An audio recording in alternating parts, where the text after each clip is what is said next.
चलो इधर ध्यान दो। हम लोग पढ़ रहे थे फूलों से जान पहचान, एक्विंटेंस विथ फ्लावर्स पढ़ रहे थे, है ना। एक्विंटेंस पढ़ते हैं, फूलों से जान पहचान में इंग्लिश में बोलते हैं इसको एक्विंटेंस विथ फ्लावर्स पढ़ते हैं ना।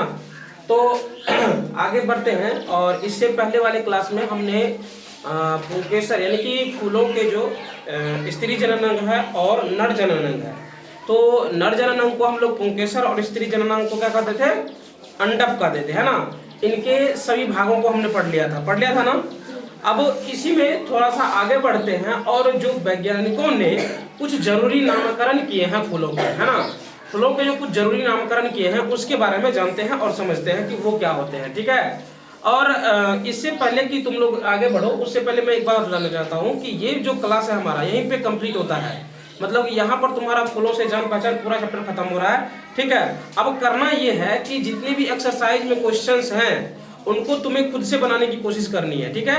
अगर बन गया तो अच्छी बात, नहीं बना तो हम लोग अगले क्लास में उसको डिस्कस कर लेंगे, अगले क्लास में पूरे क्वेश्चन आंसर का सॉल्यूशन देख लेंगे, ठीक है। फिलहाल इस क्लास में आगे बढ़ते हैं और बात करते हैं कि फूलों के जो कुछ जरूरी नामकरण हैं वो क्या क्या हैं और उनका क्या मतलब है। तो आज के क्लास में जो हमारा मुख्य रूप से टॉपिक पढ़ने वाले हैं हम लोग, वो पढ़ने वाले हैं कि पूर्ण फूल क्या होते हैं, अपूर्ण फूल क्या होते हैं, या फिर एक लिंगी फूल क्या होते हैं, द्विलिंगी फूल क्या होते हैं, और उसके बाद अलिंगी फूल क्या होते हैं। ये सब जो है हमारा मुख्य टॉपिक आज चलने वाला है, ठीक है।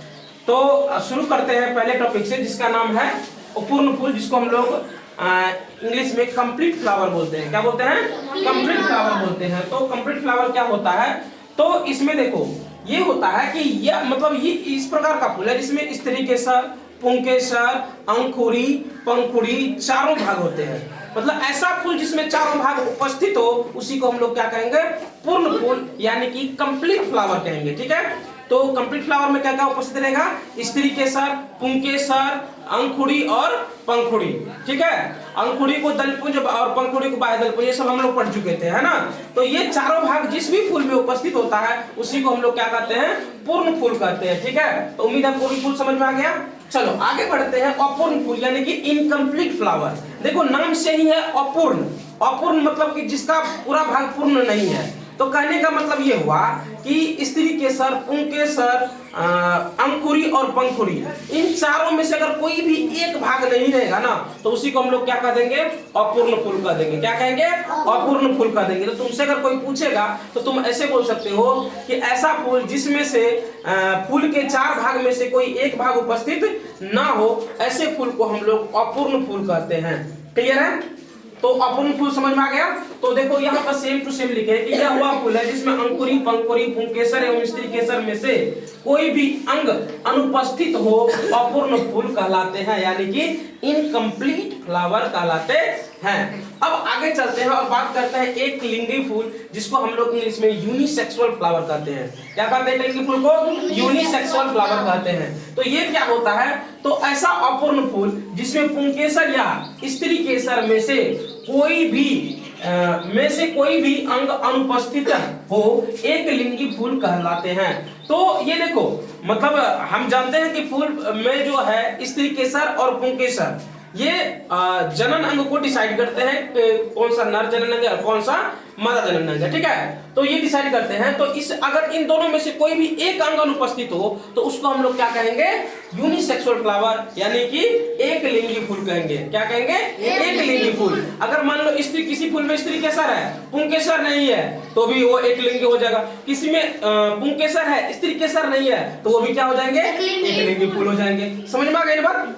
तो चलो देखो, इसी का अब दो प्रकार के होते हैं। इसी को लिखा है कि मतलब ये जो एक लिंगी फूल है ना वो दो प्रकार के होते हैं। सबसे पहला एक नंबर में जिसको हम लोग क्या कहते हैं, नर फूल यानी कि मेल फ्लावर कहते हैं। इसको क्या कहते हैं? नर फूल यानी कि मेल फ्लावर कहते हैं। तो जिसमें केवल पुंकेसर होते हैं, स्त्री केसर नहीं होते हैं, ऐसे फूल को हम लोग नर फूल या मेल फ्लावर कहते हैं। क्या होते हैं? जिसमें पुंकेसर होते हैं लेकिन स्त्री केसर नहीं होते हैं, उसको हम लोग मेल फ्लावर या नर फूल कहते हैं। अब अगला है हमारा मादा फूल, जिसको हम लोग फीमेल फ्लावर कहते हैं। तो मादा फूल हम लोग किसको कहेंगे, तो ऐसा फूल जिसमें स्त्री केसर हो लेकिन पुंकेसर नहीं हो, उसको हम लोग क्या कहेंगे, मादा फूल यानी कि फीमेल फ्लावर कहते हैं। तो यहाँ पर एक लिंगी फूल का दो प्रकार के होते हैं, नर फूल और मादा फूल। उम्मीद है समझ में आ गया होगा, समझ में आ गया नहीं यहाँ तक? चलो अब आगे बढ़ते हैं और बात करते हैं द्विलिंगी फूल यानी कि बाइसेक्सुअल फ्लावर क्या होता है ना। द्विलिंगी फूल होता है लेकिन बाइसेक्सुअल फ्लावर ये होता क्या है, इसके बारे में चर्चा करते हैं और बात करते हैं, ठीक है। तो बाइसेक्सुअल फ्लावर क्या होता है? तो ऐसा फूल जिसमें पुंकेसर और स्त्री केसर दोनों उपस्थित होते हैं मादा फूल कहलाते हैं, है ना। सॉरी, मादा फूल लिख दिए यहाँ पे, लेकिन यहाँ पे होगा द्विलिंगी फूल कहलाते हैं। यहाँ पे थोड़ा सा सही कर लेना, यहाँ पे क्या होगा? द्विलिंगी फूल होगा। चलो सही कर लेते हैं, यहाँ पर द्विलिंगी फूल होगा। तो ऐसा फूल जिसमें पुंकेसर और स्त्री केसर क्या होता है, दोनों उपस्थित होता है ना। स्त्री केसर भी है किसी फूल में, पुंकेसर भी है, दोनों फूल अगर उपस्थित है उसको हम लोग क्या कहेंगे? बाइसेक्सुअल फ्लावर यानी कि द्विलिंगी फूल कहेंगे, ठीक है। कोई दिक्कत? चलो तो आगे बढ़ते हैं और बात करते हैं अलिंगी फूल का यानी कि असेक्सुअल फ्लावर क्या होता है, इसके बारे में बात करते हैं। तो जिन फूलों में स्त्री केसर और पुंकेसर दोनों नहीं होते हैं अलिंगी फूल कहलाते हैं। अब देखो कुछ फूल ऐसे भी होते हैं जिसमें ना तो स्त्री केसर होते हैं और ना ही पुंकेसर होते हैं। अब तुम लोगों के दिमाग में आ रहा होगा कि सर ना उसमें स्त्री केसर है ना पुंकेसर है, तो फिर उसके पौधे आगे कैसे बढ़ते हैं, है ना।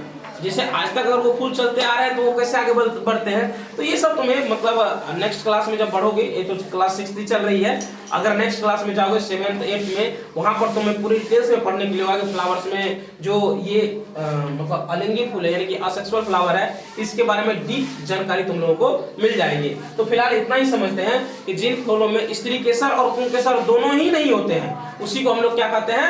अलिंगी फूल कहते हैं। क्या कहते हैं? अलिंगी फूल यानी कि असेक्सुअल फ्लावर इसी को कहते हैं, ठीक है। चलो अब एक क्वेश्चन आंसर लिखे हैं कि पौधे के जनन अंग क्या होते हैं, है ना।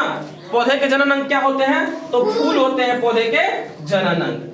पौधे के जनन अंग कोई पूछेगा तो क्या बोलोगे? फूल। और फूल के मुख्य कितने भाग होते हैं? 4 भाग होते हैं। अभी हम पढ़ चुके हैं कि फूल के मुख्य 4 भाग क्या क्या हैं, जिसमें से हम पढ़े हैं अंकुरी, पंखुड़ी, स्त्री केसर और पुंकेसर के बारे में अभी पढ़े हैं, ठीक है ना। ठीक है, तो उम्मीद है तुम लोगों को ये वाली टॉपिक जो फूलों की कुछ जरूरी जानकारी थी, ये वाली टॉपिक पूर्ण रूप से समझ में आ गई होगी, है ना। और इसमें पूर्ण फूल क्या होता है, पूर्ण फूल क्या होता है, एकलिंगी क्या होता है, एकलिंगी उसके बाद द्विलिंगी फूल क्या होता है, और उसके बाद अलिंगी फूल क्या होते हैं, ये सब के बारे में जानकारी अच्छे से प्राप्त हो गई होगी।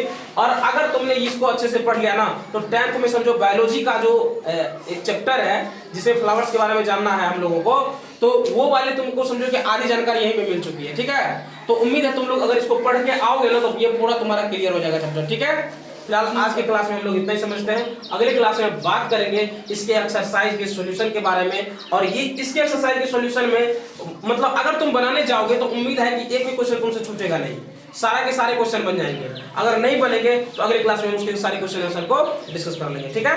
फिलहाल आज की क्लास में इतना ही, मिलते हैं अगले क्लास में।